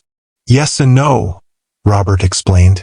"We've always been in tech, but this is our first major venture into educational applications.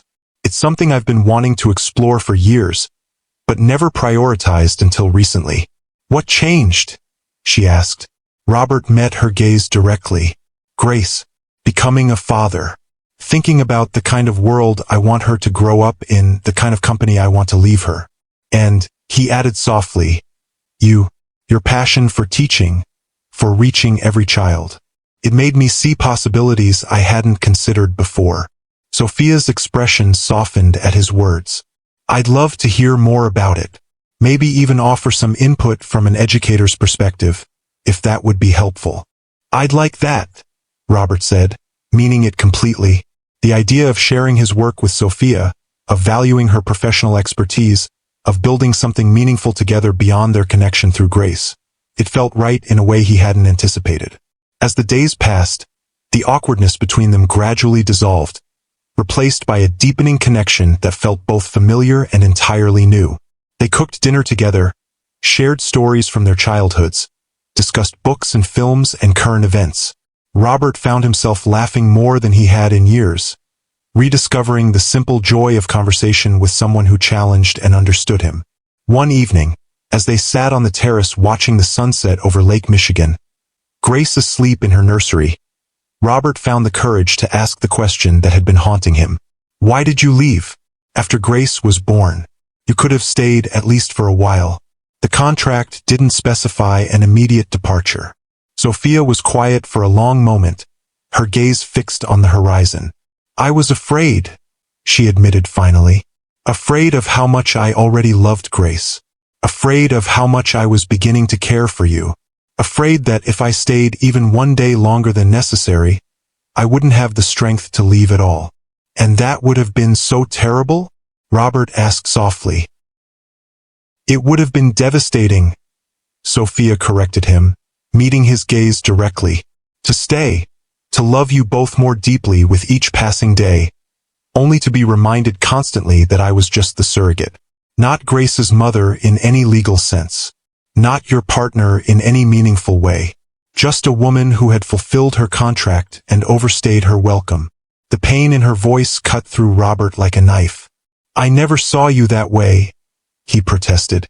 "Never. Didn't you? Sophia challenged gently. You wrote that contract, Robert. You insisted on the clean break, the no strings attached. You made it very clear from the beginning that I was providing a service. Nothing more. I was wrong, he said simply. So wrong. About everything that mattered. Sophia's expression softened at his admission.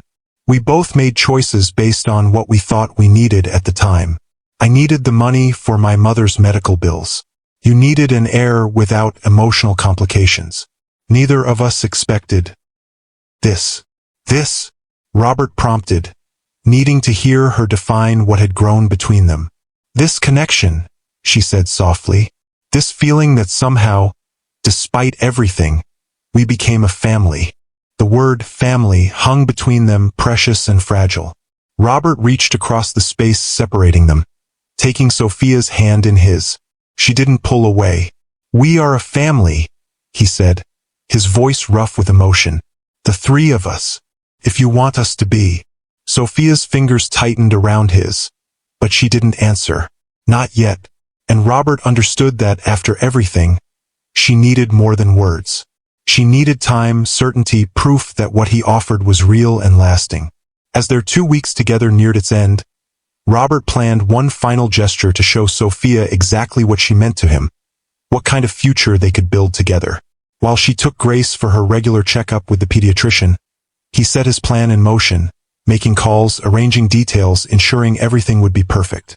When Sophia returned with Grace that afternoon, Robert was waiting in the living room, dressed more casually than she was accustomed to seeing him.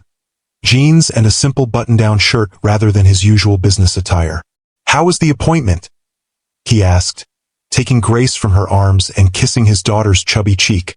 Perfect, Sophia reported with a proud smile.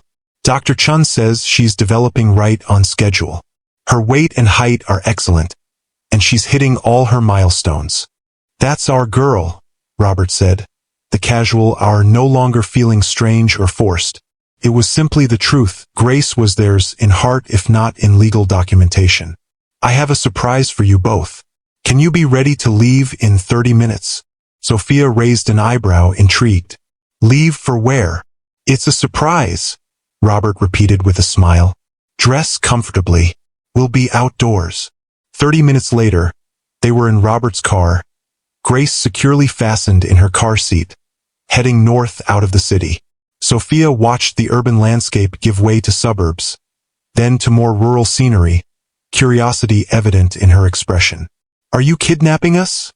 She teased as they turned onto a country road lined with mature trees. Maybe, Robert replied with a smile. Would that be so terrible?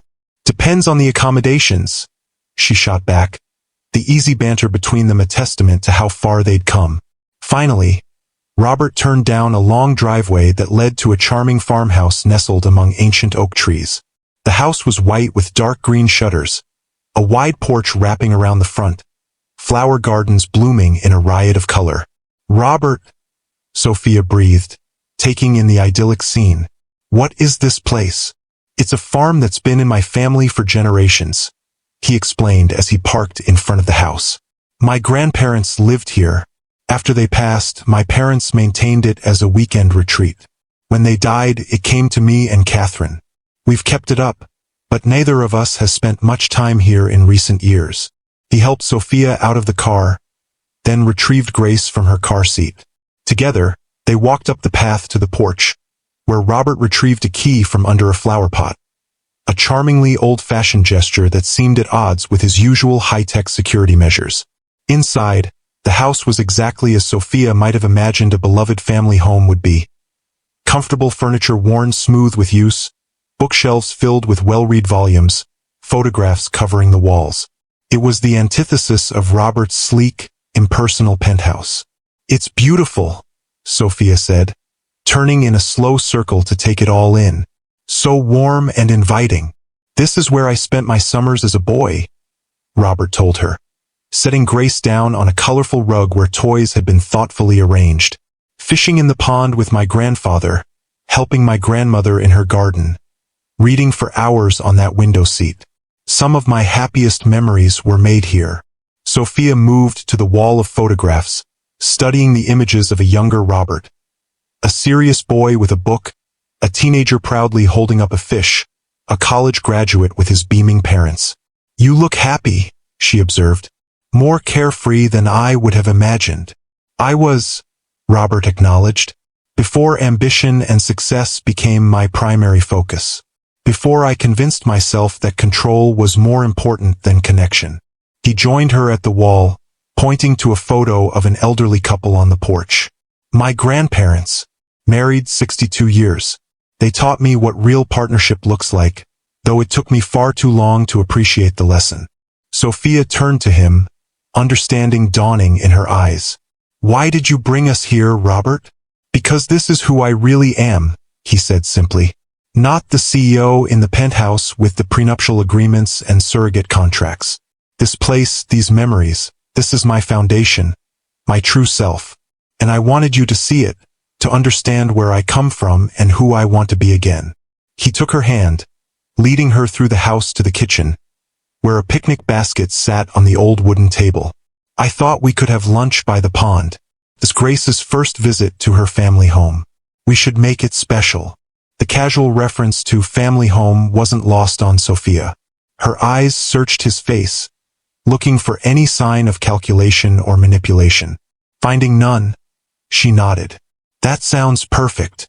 They spent the afternoon by the pond, spreading a blanket under a massive oak tree, watching Grace delight in the new sensations of grass between her fingers and dappled sunlight through the leaves. They talked easily, sharing memories and hopes, the conversation flowing naturally between past and future. As the sun began to lower in the sky, casting golden light across the water, Robert knew it was time for the final part of his plan. He reached into the picnic basket and retrieved a small velvet box. "Sophia," he began, his voice steady despite the thundering of his heart. "These past 2 weeks have shown me what our life could be together. But this place, this farm, has reminded me of who I truly am, who I want to be for you and for Grace." He opened the velvet box, revealing not a ring as might be expected, but a small golden key. "This isn't a proposal," he clarified, seeing the surprise in her eyes. "Not yet. That would be presumptuous after everything we've been through. This is a promise and an invitation." He held out the key to her. "This farm has been in my family for generations. I've had the deed modified to include your name alongside mine and Grace's. No matter what you decide about us, about our future together, this place will always belong to you too. A home where Grace can grow up knowing her roots, where you will always have a place that's truly yours." Sophia stared at the key, then at Robert, her eyes wide with disbelief. "You're giving me part ownership of your family home?" "Why?" "Because you are family," he said simply. "You're Grace's mother in every way that matters. And because I want you to know that this isn't conditional on your feelings for me. It's yours, regardless of whether you choose a future with me or with Jim or on your own." Tears filled Sophia's eyes as she understood the magnitude of what he was offering. Not just property, but unconditional acceptance. Recognition of her place in Grace's life that went beyond legal documents or temporary arrangements. "There's more," Robert continued, setting the key in her palm and closing her fingers around it. "I've had my lawyers draw up adoption papers. If you want, you can legally become Grace's mother. Again, this isn't conditional on anything else. It's simply recognizing what's already true in our hearts." A tear slipped down Sophia's cheek. "Robert, I don't know what to say." "You don't have to say anything right now," he assured her. "These past 2 weeks were about showing you what's possible, not pressuring you into a decision. Take all the time you need." Grace crawled over to them then, pulling herself up on Sophia's knee and babbling happily, oblivious to the emotional moment unfolding between the adults. Sophia gathered her close, pressing a kiss to her dark curls. "And what about us?" she asked softly, meeting Robert's gaze over their daughter's head. "What are you offering there?" "Everything," he said without hesitation. "My heart, my trust, my future. A true partnership, not a business arrangement. The chance to build something lasting together. A family, a home, a life." But only if that's what you want to. Sophia was quiet for a long moment, absently stroking Grace's hair as she gazed out over the pond. The setting sun painted the water gold and crimson, a perfect backdrop for the most important conversation of their lives. When I signed that contract, she said finally, I thought I was just solving a financial problem, helping my mother, securing my brother's education, doing something good for a man who wanted a child. I never expected to fall in love with Grace, with this possibility of family. With you. Robert's heart soared at her words, but he remained silent, letting her continue. These past months without you both have been harder than I ever imagined, she admitted. I tried to move on, to build a new life. Jim is a wonderful man. In another world, another time, perhaps we could have been happy together. But, Robert prompted gently when she paused. Sophia turned to him, her eyes clear and certain. But my heart has always been here with Grace. With you. Even when I was angry with you for those contract terms. Even when I was trying to convince myself that a clean break was possible, I knew the truth. Which is? Robert asked, hardly daring to hope. That we're already a family, she said simply. We have been since that first ultrasound when we heard Grace's heartbeat together. Everything since then, the contract, the separation, even these past 2 weeks, has just been us figuring out how to accept what was already true. Robert reached for her hand, his fingers intertwining with hers. Does that mean? It means yes, Sophia said, a smile breaking through her tears. Yes to the adoption papers. Yes to this farm. Yes to us building a life together, not because of a contract or an arrangement, but because it's what we all need. What we all deserve. Relief and joy washed over Robert in equal measure. He leaned forward, his free hand gently cupping Sophia's cheek. May I? He whispered. Her answer was to close the distance between them, her lips meeting his in a kiss that felt like coming home after a long journey. Grace giggled between them, patting their faces with her tiny hands as if blessing their union. When they finally broke apart, Robert rested his forehead against Sophia's, unwilling to move too far from her. I love you, he said softly. I should have told you months ago, before Grace was born, before you left. I was a coward, hiding behind contracts and clean breaks because I was afraid of losing someone I loved again. And now? Sophia asked, her eyes searching his. Now I know that loving someone means taking that risk, he said. That real family isn't about control or perfect arrangements. It's about choosing each other every day, through all the messiness and uncertainty of life. Sophia smiled, the expression transforming her already beautiful face into something radiant. I love you too, Robert Sterling, despite your contracts and control issues and corporate CEO facade. I deserve that, he acknowledged with a rueful smile. But I'm working on it. Yes, you are, she agreed, kissing him again briefly.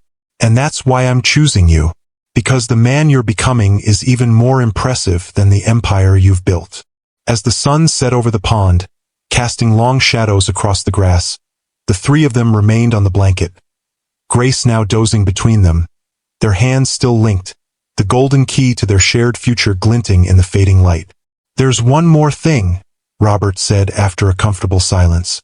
I need to call Catherine and tell her she was right.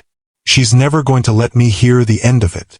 Sophia laughed, the sound carrying across the water like music.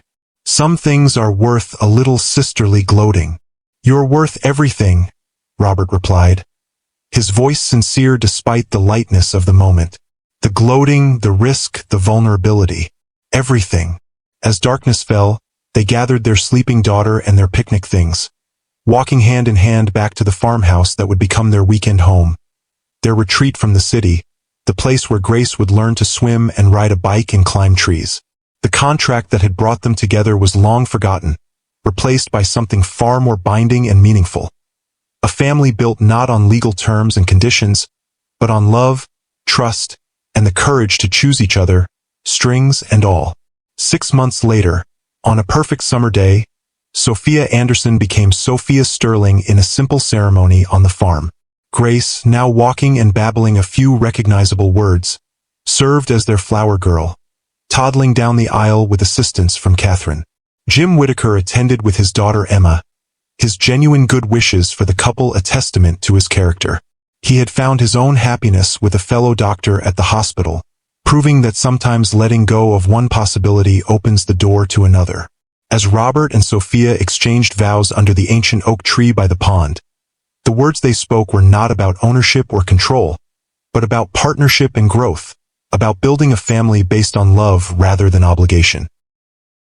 From a contract to a covenant, Robert said in his vows, his voice carrying across the assembled guests. From no strings attached to bound together by choice. You've taught me that the most precious things in life can't be controlled or purchased. They can only be given freely, received gratefully, and cherished completely. Sophia, radiant in a simple lace gown, squeezed his hands as she responded. You offered me a business arrangement, but what we found was a family, a home, a love that transcends legal documents and careful terms. I choose you, Robert Sterling, not because of what you can provide, but because of who you are and who we become together. As they sealed their vows with a kiss, Grace clapped her hands in delight, recognizing on some instinctive level that her family, once fragmented by contracts and fear, was now whole, bound together not by legal obligation but by the strongest ties of all, love, freely given and joyfully received. Sometimes the greatest love stories begin in the most unlikely ways. What matters isn't how a relationship starts, but how both people grow, learn, and choose each other day after day. True love isn't about perfect beginnings. It's about having the courage to tear up the contract, throw away the rulebook, and write your own story together. If this story touched your heart, please like, subscribe, and share it with a sister who needs to be reminded that it's never too late to rewrite your own love story.